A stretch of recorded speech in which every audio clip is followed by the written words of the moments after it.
జై Sriram. రామసైన్యం YouTube channel. నేను మీ రామశ్రీను.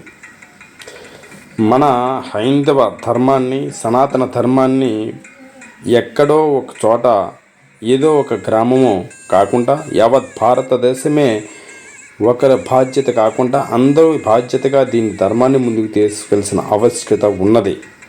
రానున్న కాలంలో మన ధర్మాన్ని మనమే కాపాడుకోవాలి.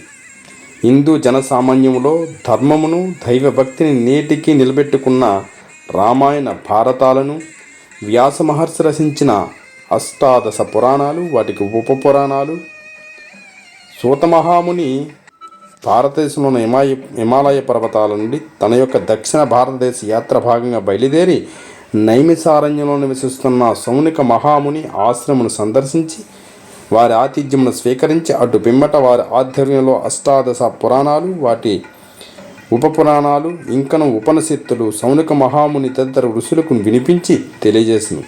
కాలక్రమేణా ఇవి అన్నీ మన జాతికి సర్వోత్కృష్టమైనటువంటి ఆచార్య విలువలతో కూడినటువంటి జీవన శైలికి తోడ్పడినది. ఎంతమంది పురాణాలు చదువుతుండ్రు, ఎంతమంది పిల్లలకు చెప్పగలుగుతుండ్రు, ఇది మనం తెలుసుకోవాలి. ఇంతటి గొప్ప సంస్కృతి, సాంప్రదాయ విలువలతో కూడినటువంటి మన వేద, ఇతిహాస, పురాణ, ఆచారిక సంపద నిరంతరము ధారాళంగా కొనసాగుటకు, వాటి విలువలను పరిరక్షించుటకు ప్రతి హిందువు బాధ్యతగా ఉండాలి. ఎంత అవసరమైన ఉంది. కుటుంబ వ్యవస్థ నిలబెడుతుంది, దేశ వ్యవస్థ నిలబెడుతుంది, మనిషిని మనిషిగా సాధుత్వానిగా నిలబెట్టేది ఏకైక ధర్మం ఏదైనా సనాతన ధర్మం.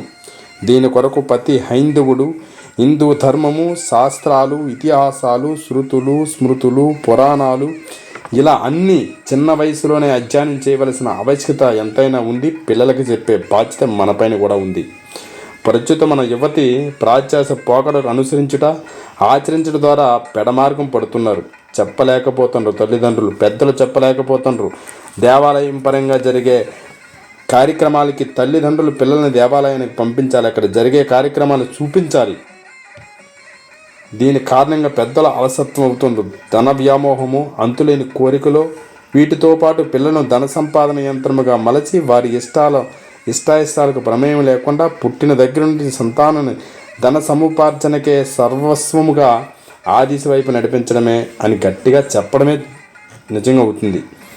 దీంతోపాటు కొందరు పెద్దలు తప్పటడుగులు అంటే వారు యవ్వనంలో తమతో తమ తల్లిదండ్రులు ధిక్కరించి క్షణిక ఆవేశంలో తీసుకున్న ప్రేమ వివాహాల నిర్ణయాలు వర్ణ సంకరానికి కారకులై తమ సంతతి, తమ మత, వర్ణ, కుల, సంస్కృతి ఇది అని చెప్పుకోలేని గందరగోళంలో నెట్టేసి జీవితంలో అనేక ఆటుపోట్లు ఎదుర్కొంటున్న అవమానాలు చలిస్తూ నిత్యం పైకి చెప్పలేని మానసిక వేదనలు ఉనవుతూ మరలా యుక్త వయసులో వారి పిల్లలు కూడా వర్ణ సంకరంతో లోను కావలసి వస్తున్నది.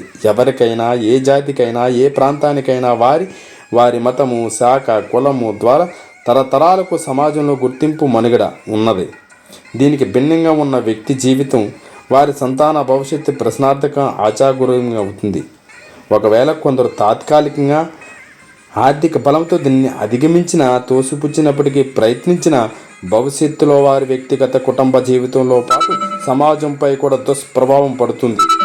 ఎవరు అంగీకరించకపోయినా ఇది సత్యం. నాకేమిలే, నా పిల్లలను బాగా చూసుకుంటాను, నా ధర్మం నన్ను పాటించుకుంటాను, నీ ఇంటి పట్టిని నీ పిల్లలు శుభ్రం చూసుకున్న బయట తిరిగే సమాజం పిల్లలు అలగలేరు. ఇది గుర్తుపెట్టుకోండి. మన పిల్లలు ఎంత ముఖ్యమో బయట సంతానం, బయట పిల్లలు కూడా అంతే ముఖ్యము. మనము మన సంతానాన్ని కేవలం ఆర్థిక వనరులకే కాక ఆధ్యాత్మిక విలువలను, కుటుంబ సాంప్రదాయ సంస్కృతులు కూడా వారసత్వంగా అందించినప్పుడు కుటుంబం యొక్క సంతాన సాఫల్యం సంప్రాప్తిస్తుంది. ఆరోగ్యకరమైన సమపార్జన జరుగుతుంది. దీనికి భిన్నంగా పెద్దల వైఫల్యం అవుతుంది. ఎందుకంటే వస్తు వినియోగ బానిసలు పిల్లలు మారకూడదు. విచ్చలవిడిగా డబ్బు ఖర్చు చేయడంలో జీవితం కాకూడదు. నటనతో కూడిన జీవితం అసలు అర్థమే లేదు, పరమార్థం అసలు లేదు. మన సనాతన ధర్మం యొక్క విశిష్టత అత్యంత విలువలతో కూడుకున్నది. వ్యక్తి స్వార్థానికి తావు లేకుండా పరుల అభ్యున్నతికి, ఇతరుల మనుగడ కొరకు ఆదరణ, గౌరవం తెలియడం కోసం మన భారత జాతి లక్షణం. ముఖ్యంగా పరమత సహనం, అసూయరహిత జీవితం, సర్వమానవ సౌభ్రతత్వం మనకు వెనలేని ఆభరణాలు.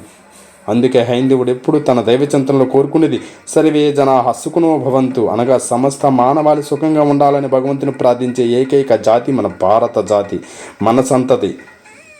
ఎంత గొప్ప సంస్కారం విలువలు ఉన్న జాతి భవిష్యత్తులో యావత్ ప్రపంచాన్ని మారదేశం కానున్నది. దీన్ని బలం చేకూర్చాలంటే ప్రతి హిందువు, ప్రతి కుటుంబం తన పిల్లలని ఆర్థికంగా కాదు, మానసికంగా, ఆధ్యాత్మికంగా, దైవ చింతనతో దృఢత్వంగా నిలవాలి. అలాగైనాడే మన మనుగడ ఉంటుంది. దయచేసి అర్థం చేసుకోండి. తప్పనిసరిగా దైవ చింతనతో పాటు సంస్కారము, సాంప్రదాయాన్ని ముందు తరాలకు అందించే బాధ్యత మనపైన ఉంది.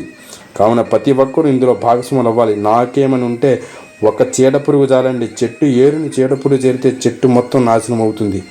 కావున ధర్మాన్ని కాపాడే బాధ్యత మనందరం తీసుకోవాలి. మన దేవాలయాన్ని, మన గుడిని, మన సాంప్రదాయాన్ని మనం తప్పక పాటించాలి. జై శ్రీరామ్.